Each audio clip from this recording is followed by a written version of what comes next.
কি রে বন্ধু, জায়গা মন খারাপ করে বই রয়েছে দেখতেছি। স্পোর্টস চলতেছে, স্কুলে তো যাইতেছো না কোনো।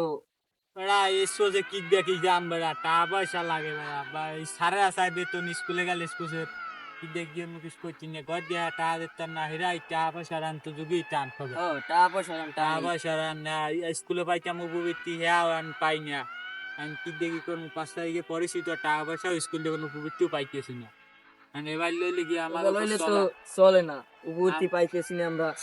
স্কুলে বেতন দিতে পারি না আমরা ছাত্ররাই দেশ স্বাধীন করলাম। মোরা দেশ স্বাধীন স্বাধীন করলাম। করলাম আর মুগো সেই উপবৃত্তি ইয়ে যদি আটকাই দেয় কিছু হয় তো কিন্তু হয় না এখন কিছু দেই মোরা, উপবৃত্তি না দিলে এটা আন্দোলন চালাই দিব, আবার আন্দোলন আবার চালাই আগের মতন আন্দোলন হবে। আন্দোলন চালাই দিয়ে এই চালাই দেওয়া লাগবে নাইলে চালাই যেত।